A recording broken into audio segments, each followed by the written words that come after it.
So as a footballer, if you outwardly show people and tell people how good of a footballer you are and you show that you believe in yourself, you're very likely to receive criticism and people saying that you have a big ego. However, you could just argue that you're confident in your ability, which we all know as footballers is needed and is so key. We all know that when you're confident, you just play 10 times better. It's like you get a +5 in every single attribute when you're confident compared to when you're not confident. Some of the best players in the world are known for having a big ego, and some of the best players in the world are known for being humble. So in today's video, I'm going to be talking about whether having an ego as a footballer is a good thing or a bad thing. So for me, having an ego as a footballer is a good thing. It's a thing that's needed because, like I said in the intro, it's literally just a form of confidence and pride in your ability. You need that. You need to step onto the pitch confident. You need to step onto the pitch believing that you're one of the best players out there. Imagine you can't just step out onto the pitch thinking, these guys are so much better than me, I'm so humble, blah, blah. You can't do that humble thing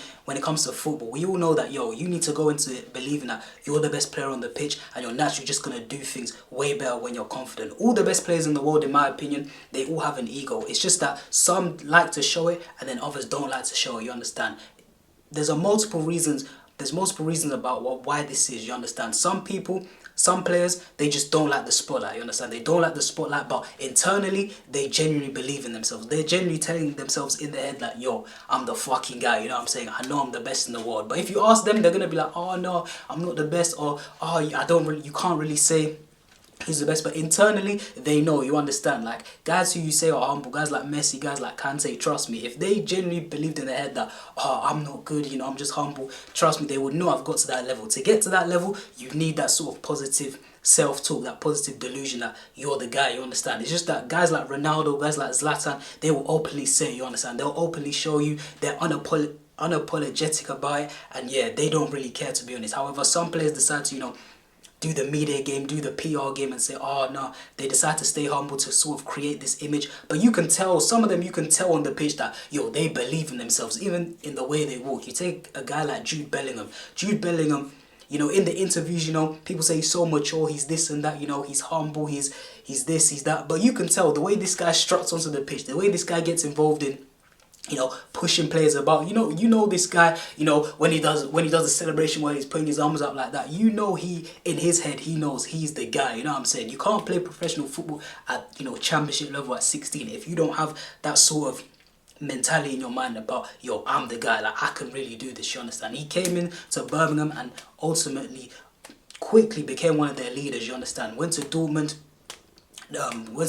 seamless transition. Real Madrid, first season, seamless transition, you understand? Obviously this season is a bit, with Mbappe, he sort of had to figure it out, but on each team that he went to, initially seamless transition, and you can't do that without ultimately believing in yourself, having a big ego, having an ego, you understand? You sort of need that. You need a positive self-image of yourself where you look at yourself and you're like, I'm the guy, I need to go out and perform, especially at the highest level where, it's so easy to get caught up about what people's opinions are about you. Some people will say you're good, but a lot of people, hate on you. A lot of people say that you're not a good player. So you sort of need that bulletproof mentality of like, I'm the guy, you understand? So if anyone tells you have a big ego, never listen to them. If people criticize you for being confident in your ability, don't listen to them. There's only one exception, one problem where if you do have an ego, there's one thing where it's like, you need to be aware of this. You need to be careful that you don't fall into this trap. One weakness that many footballers have is improving their weak foot. For some reason, a lot of players I've spoken to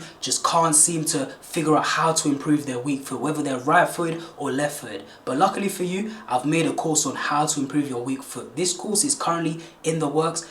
In this course, I'm going to be showing you drills. I'm going to be teaching you how to get better at, different aspects of the game in terms of your weak foot. So passing, your shooting, your dribbling. And I'll be teaching you stuff outside of the pitch that can actually help your weak foot as well, Things that no other football YouTuber is talking about. So if you're interested, if you want to improve your weak foot, click the first link in the description.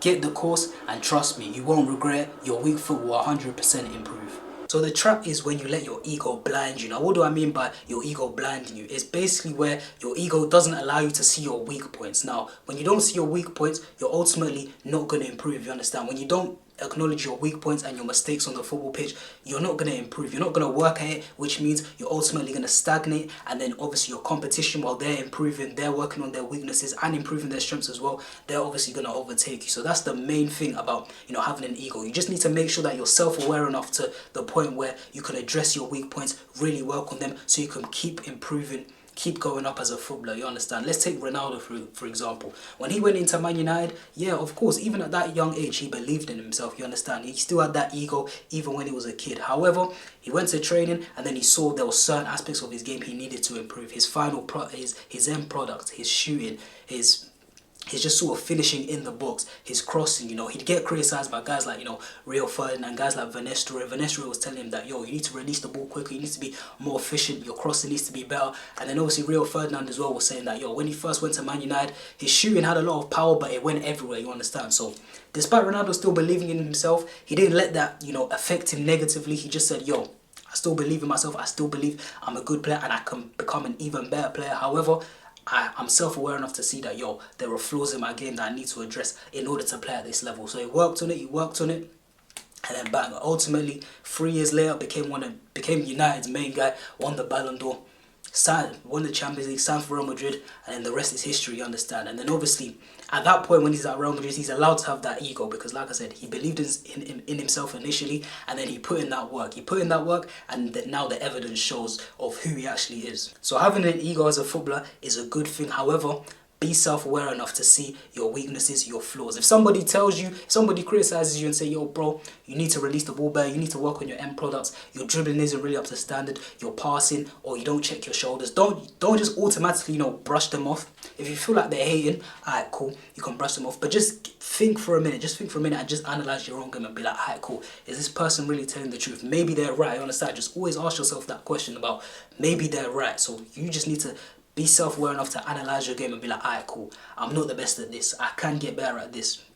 Also, you don't let that affect your confidence. You still step out onto the pitch because you know who you are, but you still be self-aware enough to be like, alright, cool, tomorrow I need to go work on this, and that's how you never stagnate. That's how you always become a better player. Not just your weaknesses as well, your strengths. Never think that, you know, your strengths are too good to be worked on. You know, if you're known as a great shooter, still work on that shooting, you understand? You can still get it even better. Same with dribbling, passing, or any attribute. I'm talking about not just your weaknesses, but also improving your strengths. But that's the vid for today on if ego is a good thing for footballers. Let me know in the comment section what other vid you want to see. Hope you enjoyed. I've been JT and I'm out.